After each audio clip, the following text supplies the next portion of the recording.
Assalamualaikum warahmatullahi wabarakatuh. Selamat pagi semuanya. Semoga dalam keadaan dan lindungan Allah Subhanahu wa taala. Sebelum kita mulai pelajaran, marilah kita membaca basmalah bersama-sama. Nah, kali ini kita akan membahas tentang simple past tense yang ada di recount text. Dimana kemarin kita sudah belajar tentang apa itu recount, terus kemudian jenis paragraf yang ada di recount, serta unsur kebahasaan yang ada di recount. Nah, kali ini kita akan belajar unsur kebahasaan penting dalam recount text, yaitu tentang simple past tense.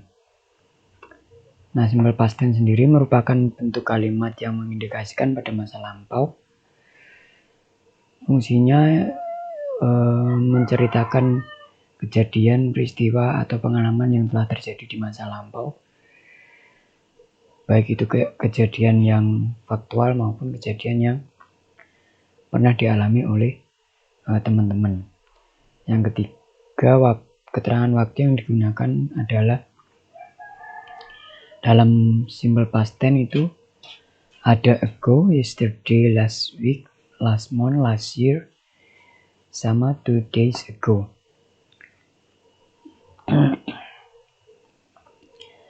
Nah, yang keempat yaitu jenis dari simple past tense sendiri ada dua rumus, yaitu verbal maupun nominal. Nah, yang verbal itu subjek, verb, dua, sama complement. Misalnya, I played football yesterday. Nah, mari kita bahas bersama-sama. I di sini adalah subjek, yaitu pronomina orang pertama. Yang kedua, played, bentuk kedua dari kata kerja play, football, dan yesterday. Bentuk negatifnya si subjek, did not, verb 1 sama complement. Nah, di sini verb 1 kita tidak menggunakan verb 2 karena sudah ada auxiliary did not. Misalnya I did not go to school yesterday. Yesterday ini adalah keterangan waktu yang ada di past tense. Kemudian bentuk interrogatifnya did, subjek, verb 1 sama complement. Did ini adalah auxiliary, you adalah subjek, go, verb 1, complementnya adalah to school yesterday. Itu. Kemudian kita berangkat ke bentuk nomina. Bentuk nomina adalah kalimat yang tidak menggunakan action verb. Misalnya subjek, was, were, complement. Ini rumusnya. Terus kemudian contohnya I was late yesterday. Saya terlambat kemarin. Atau you were late yesterday. Kamu terlambat kemarin. Late ini adalah adjektif. Terus kemudian were ini auxiliary atau kata bantu kalau dalam bentuk nomina. Dimana was, were ini bentuk kedua dari be. Be is MR, was, were. Kalau bentuk negatifnya subjek, was, were, plus not, plus complement. Contohnya, I was not hungry yesterday. You were not hungry yesterday. Nah, kalau di bentuk negatifnya kita tambahan not setelah bentuk auxiliary was, were. Kemudian bentuk interrogatifnya kita tinggal meletakkan auxiliary atau kata bantu whisper di depan, kemudian dibalik subjek plus complement. Kayak was it nice, apakah ini baik, atau were they pretty, apakah mereka cantik.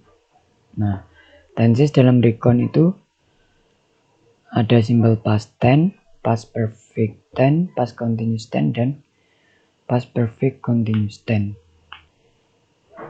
Kira-kira. Terima kasih.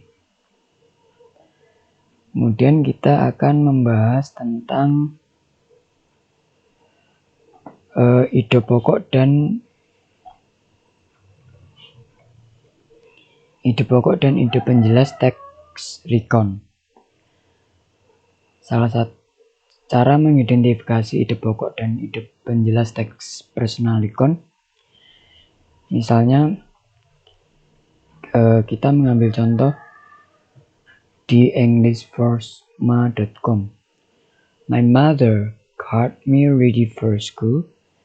Then I had to wait for her to brush my hair and place every stand in just the perfect position.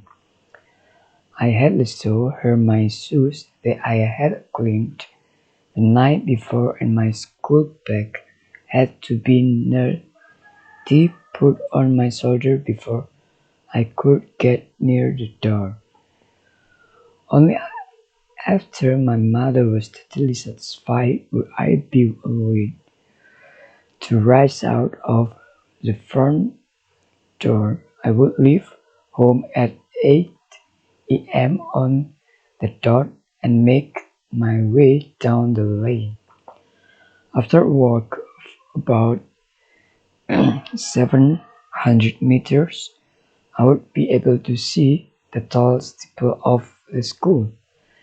The playground would be full in the summer, and the noise would make me want to rush into the yard and get into a good game of football before the ball won. Nah, di sini yang dalam bacaan ini ada kata-kata yang berwarna merah, kemudian hitam dan berwarna biru. Di sini penjelasannya adalah kalimat yang berwarna merah itu merupakan ide pokok dari teks recon, di mana sang narator atau yang mau menceritakan itu ingin menceritakan dirinya menyampaikan kepada pembaca bahwa dirinya siap untuk sekolah di masa yang lampau. Nah, kalimat yang berwarna biru atau kalimat-kalimat yang berwarna biru itu merupakan ide penjelas dari main idea. Di sini, the blue sentences are the supporting idea of the text. Atau kalimat berwarna biru merupakan supporting idea dari teks, dari main idea.